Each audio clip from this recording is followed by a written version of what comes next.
Option change समझने के बाद अब हम समझते हैं कि ओपन इंटरेस्ट एग्जैक्टली होता क्या है और चेंज इन ओआई क्या सिग्निफिकेंस करता है। इस ओपन इंटरेस्ट से कैसे हम पता कर सकते हैं कि मार्केट के अंदर बायर्स और सेलर किस चीज के ऊपर बेट कर रहे हैं और किस तरह से हमें ये फायदा देता है। ठीक है। सो सबसे पहले ओपन इंटरेस्ट समझने से पहले आपको एक चीज पता होगी कि वॉल्यूम एग्जैक्टली क्या होती है। ठीक है। तो लेट से हम निफ्टी की यहां पर 18,000 की स्ट्राइक प्राइस की बात कर लें। तो अगर आपने निफ्टी के 18,000 का कोई एक लॉट बाई किया है तो इसका मतलब है अगर आपने बाई किया है तो वहां पर सामने किसी ने सेल भी किया होगा। ठीक है। तो एक लॉट अगर आपने बाई किया है तो सामने किसी ने इसको सेल किया है, राइट। आपने बाई किया और सामने किसी ने इसको सेल किया तो आपके पास यहां पर क्या आता है, एक लॉट +1 हो जाता है और सामने वाले के पास वो एक लॉट -1 हो जाता है, यानी कि उसने सेल कर दिया। अब ये हमारा माना जाता है कि एक वॉल्यूम यहां पर मार्केट में जनरेट हुई क्योंकि आपने उस पर्टिकुलर डे पे एक लॉट ऑप्शन का बाई किया। सिमिलरली बहुत सारे ट्रेडर्स हैं इसके अंदर बाइंग सेलिंग करेंगे तो उससे हमारी वॉल्यूम बढ़ती जाती है, यानी कि जैसे जैसे हमारा दिन गुजरता है हमारी वॉल्यूम इंक्रीज होती जाती है।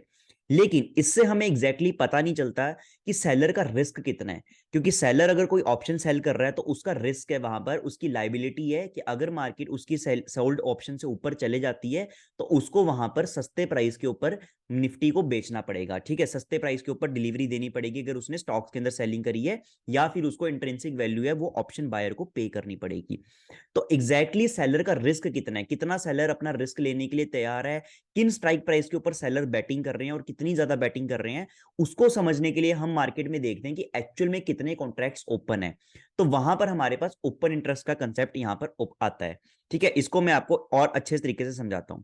लेट्स से यहां पर मार्केट में 2-3 ट्रेडर्स हैं, जिसका एक ट्रेडर का नाम है ए, एक का नाम है बी, तीसरे का नाम है सी, एक का नाम है डी। ठीक है। अब एक ने क्या किया, ए ने एक लॉट ऑप्शन का बाई किया। ठीक है। तो यहां पर उसने एक लॉट बाई किया और बी ने वही लॉट सेल किया। तो यहां पर हमारे ए ने बाई किया, बी ने सेल किया, तो यहां पर इन दोनों के बीच में एक कॉन्ट्रैक्ट हुआ। ठीक है ना, लीगल कॉन्ट्रैक्ट हुआ जो कि हमने ऑप्शन की डेफिनेशन में पढ़ा था। अब ओपन इंटरेस्ट की अगर हम बात करें तो यहां पर ए और बी ने जो भी कॉन्ट्रैक्ट किया, यहां पर एक कॉन्ट्रैक्ट हमारा ओपन हो गया, यानी कि बी का एक कॉन्ट्रैक्ट के ऊपर रिस्क है कि अगर मार्केट 18,000 से ऊपर जाती है तो उसको वहां पर अपने कॉन्ट्रैक्ट को ओनर करना पड़ेगा। तो यहां पर एक ओपन इंटरेस्ट हो गया और क्योंकि इनके बीच में एक बार बाइंग सेलिंग हुई तो वॉल्यूम भी हमारी एक जनरेट हुई। अब लेट से यहां पर ए ने जो ये ऑप्शन बाय करी थी, इसको इसके अंदर कुछ प्रॉफिट हो रहा है, इसने ये ऑप्शन सेल कर दी। ठीक है, इसने ये ऑप्शन सेल कर दी, अब इसके पास जीरो ऑप्शन बची है। अब इसने सेल करी है तो किसने बाय करी होगी, लेट से सी ने इससे ये वाली ऑप्शन बाय कर ली। ठीक है, अब सी के पास क्या हो गया, एक ऑप्शन पड़ी होगी। तो नेट के अंदर अब बी के पास एक कॉन्ट्रैक्ट सोल्ड है अभी भी उसने, तो क्योंकि बेच रखा है उसकी पोजीशन ओपन है, और सी के पास एक जो उसने ऑप्शन अभी खरीदी है वो उसके पास ऑप्शन अब ओपन हो गई है। अब वॉल्यूम के केस में क्योंकि ए ने सेल किया है और बी सी ने बाई किया है तो एक वॉल्यूम और हमें यहां पर जनरेट होती हुई दिखेगी। तो यहां पर वॉल्यूम हमारी एक की बजाय अब दो हो जाएगी, लेकिन ओपन इंटरेस्ट है जो हमारा वो अभी भी एक रहेगा, क्योंकि मार्केट के अंदर कॉन्ट्रैक्ट अभी भी एक है। बी का एक कॉन्ट्रैक्ट के ऊपर ही रिस्क था और अभी भी उसका कॉन्ट्रैक्ट बी का एक कॉन्ट्रैक्ट के ऊपर ही रिस्क है, क्योंकि अब अगर उसको पैसा ए को नहीं देना, अब उसको पैसा सी को देना पड़ेगा, क्योंकि ऑप्शन ए ने बेच के अपना कॉन्ट्रैक्ट सी को पास ऑन कर दिया।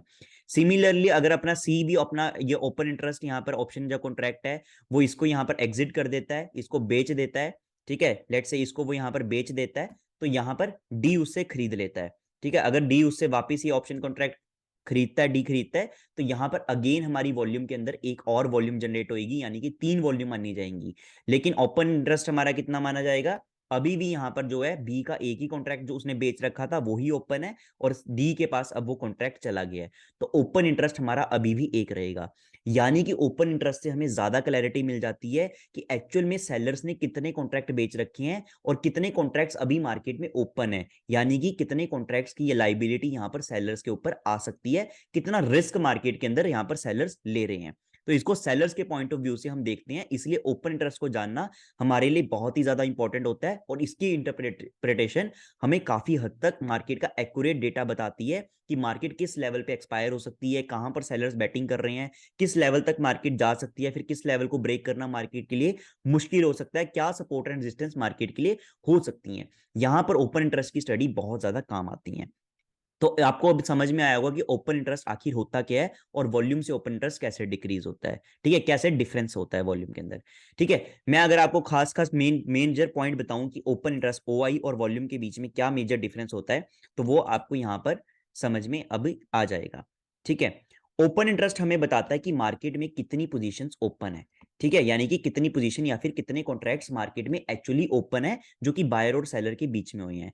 हालांकि वॉल्यूम सिर्फ हमें यह बताता है कि मार्केट में कितने कॉन्ट्रैक्ट ट्रेड हुए हैं या फिर कितने कॉन्ट्रैक्ट्स या फिर कितने लॉट्स यहां पर मार्केट में ट्रेड हुए हैं। तो अगर एक ही लॉट बार बार यहां पर बायर सेलर आपस में ट्रेड करते जा रहे हैं, ट्रेड करते जा रहे हैं एक ही लॉट को, तो वॉल्यूम हमारी इंक्रीज होती जाएगी। यानी कि वॉल्यूम हमेशा हमारी क्या होती है, वॉल्यूम विल ऑलवेज इंक्रीज। ऐसा नहीं है कि अभी वॉल्यूम 5 है तो बाद में वॉल्यूम कम हो जाए, क्योंकि वॉल्यूम तो जनरेट हो चुकी है, अब वॉल्यूम इंक्रीज ही हो सकती है फ्यूचर के अंदर। तो वॉल्यूम विल ऑलवेज इंक्रीज।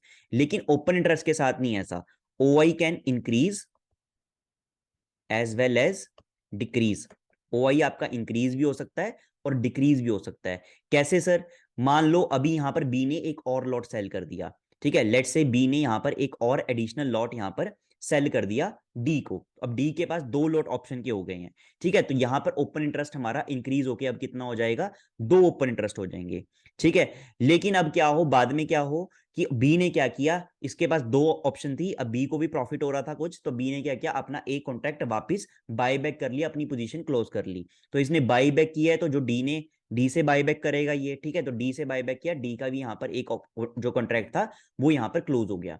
यानी कि यहां पर वॉल्यूम ये कॉन्ट्रैक्ट करने पे भी वॉल्यूम 4 होगी, और ये वाला कॉन्ट्रैक्ट जो यहां पर इन्होंने ट्रेड ली है, यहां पर भी वॉल्यूम यहां पर हमारी एक इंक्रीज होगी। तो टोटल वॉल्यूम ये ट्रेड करने से हमारी 5 हो चुकी है। लेकिन ओपन इंटरेस्ट, जहां पर हमारा एक ओपन इंटरेस्ट था, यहां पर अगेन हमारा एक ओपन इंटरेस्ट रहा, यहां पर भी एक ओपन इंटरेस्ट रहा। अब यहां पर क्योंकि बी ने एक एडिशनल कॉन्ट्रैक्ट यहां पर सेल किया था, तो यहां पर ओपन इंटरेस्ट हमारा 2 हो चुका था। अब बी ने क्या किया, वापिस से अपना जो कॉन्ट्रैक्ट है वो बाय बैक कर लिया है, तो ओपन इंटरेस्ट हमारा कम हो गया, वापिस से एक क्वांटिटी हो जाएगी। तो ओपन इंटरेस्ट हमारा कम भी हो सकता है एज वेल एज ज्यादा भी बढ़ सकता है। तो ओपन इंटरेस्ट हमें एग्जैक्टली राइट पोजीशन बताता है कि मार्केट में सेलर्स का रिस्क कितना है और कितने कॉन्ट्रैक्ट ओपन है। वॉल्यूम से थोड़ा वेग डेटा मिलता है, क्योंकि वॉल्यूम के अंदर बार बार फ्रीक्वेंट ट्रेडिंग करके वॉल्यूम तो हमेशा इंक्रीज ही हमारी होती है। सो ओपन इंटरेस्ट जो आपका होता है वो सिर्फ फ्यूचर्स एंड ऑप्शन कॉन्ट्रैक्ट्स के अंदर आप देख सकते हो, ठीक है, क्योंकि बाकी स्टॉक्स के अंदर तो ऑप्शंस ट्रेड नहीं होते हैं, लॉट्स ट्रेड नहीं होते हैं, तो वहां पर कोई कॉन्ट्रैक्ट नहीं होता, सिंपल स्टॉक्स हैं। तो वॉल्यूम है जो आपकी, आप सभी इंस्ट्रूमेंट में देख सकते हो, लेकिन ओपन इंटरेस्ट है वो सिर्फ फ्यूचर एंड ऑप्शन जिनके अंदर होएगा उनके अंदर ही आप देख सकते हो। तो फ्यूचर का भी ओपन इंटरेस्ट होता है कि फ्यूचर के कितने कॉन्ट्रैक्ट ओपन है, सिमिलरली ऑप्शन का भी ओपन इंटरेस्ट होता है कि किस स्ट्राइक प्राइस के ऊपर कितने कॉन्ट्रैक्ट्स मार्केट के अंदर ओपन है। ये आपका जो वॉल्यूम है वो सारे इंस्ट्रूमेंट्स के अंदर जनरेट होती हैं।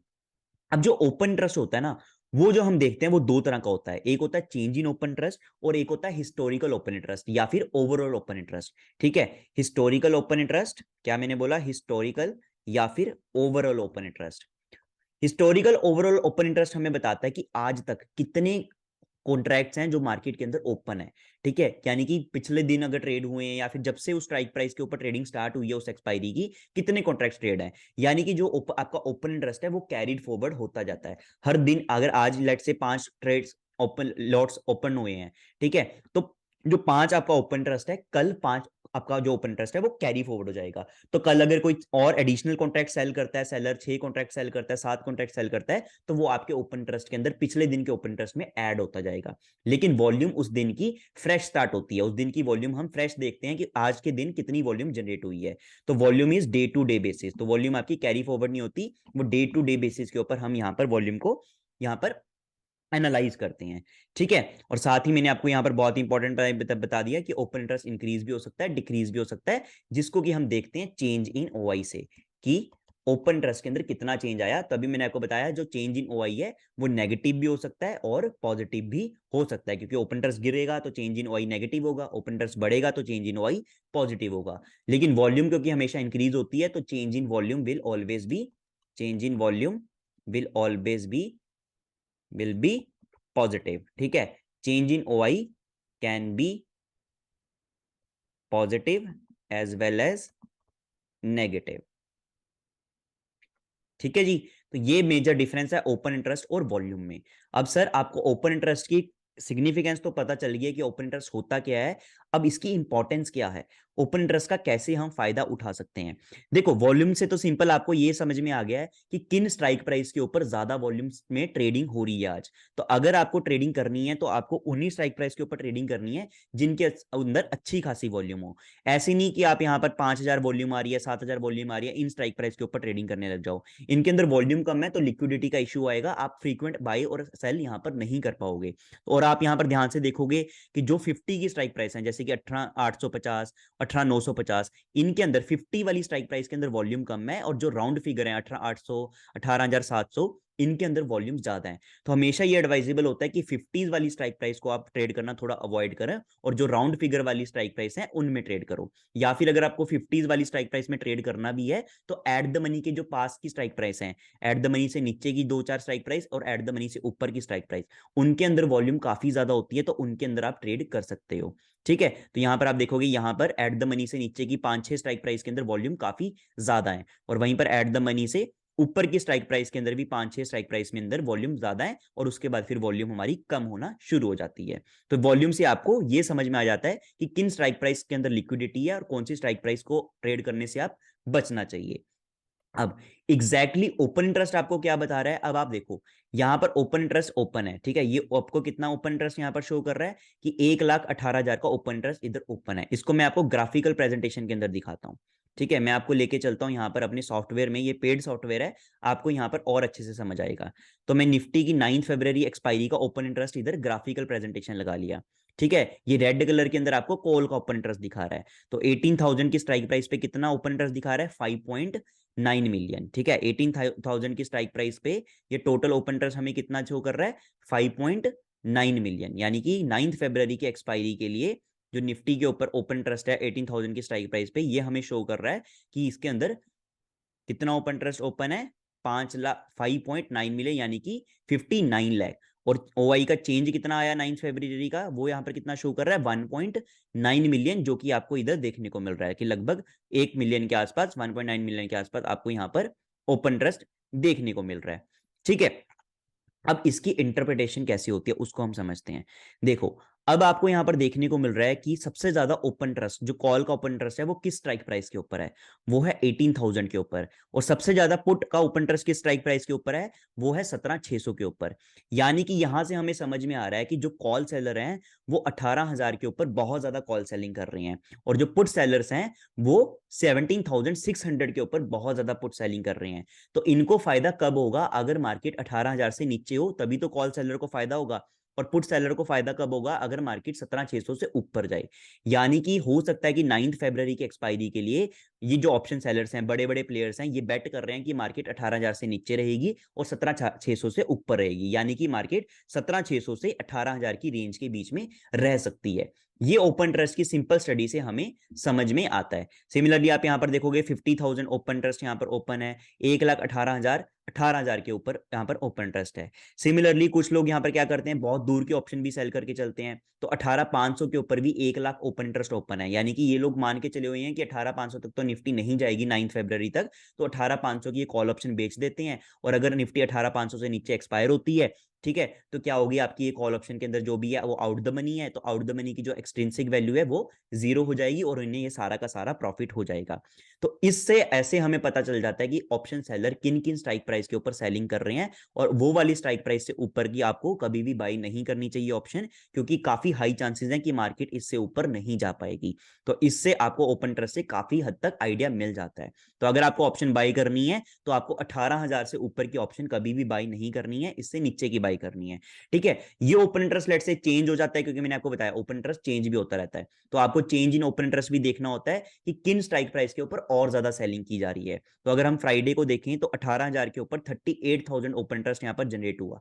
यानी कि फ्राइडे वाले दिन यहां पर मार्केट में 18,000 के ऊपर और ज्यादा ऑप्शन सेलिंग की गई, एंड 17,700 के ऊपर ज्यादा पुट सेलिंग करी गई। तो यहां पर दोनों के बीच का अगर हम डिफरेंस देखें तो क्या पुट सेलिंग ज्यादा हुई है या फिर कॉल सेलिंग ज्यादा हुई है, वो भी पता करके हम पता कर सकते हैं कि मार्केट में जो सेलर्स हैं वो पुट सेलिंग ज्यादा कर रहे हैं या फिर कॉल सेलिंग ज्यादा कर रहे हैं। तो टोटल यहां पर पुट का ओपन ट्रस्ट कितना यहां पर दिखा रहा है, पुट का टोटल ओपन ट्रस्ट यहां पर दिखा रहा है 13,19,254, और वहीं पर कॉल का टोटल ओपन ट्रस्ट कितना दिखा रहा है, 11,95,774। यानी कि 13 लाख का ओपन इंटरेस्ट यहाँ पर पुट साइड दिखा रहा है, 13,19,254। ठीक है, ये हमारा पुट का टोटल ओपन इंटरेस्ट दिखा रहा है। और वहीं पर कॉल का टोटल ओपन इंटरेस्ट कितना दिखा रहा है? कॉल का टोटल ओपन इंटरेस्ट दिखा रहा है 11,95,774। ठीक है, और मैंने आपको क्या बताया था कि अगर कोई कॉल को सेल कर रहा है तो उसको फायदा कब होगा? अगर कॉल को कोई सेल कर रहा है उसको फायदा तब होगा अगर मार्केट नीचे गिरती है, और पुट को सेल कर रहा है तो उसको फायदा कब होगा? जब मार्केट ऊपर बढ़ती है। ठीक है ना? जब आप कॉल को बाय करते हो आपको फायदा कब होता है? जब मार्केट ऊपर जाती है। तो सेलर को फायदा कब होगा? कॉल सेलर को, जब मार्केट नीचे जाएगी। वहीं पर आप पुट बाय करते हो, मार्केट नीचे जाती है तो आपको फायदा होता है। तो पुट सेलर को फायदा कब होगा? जब मार्केट ऊपर जाएगी।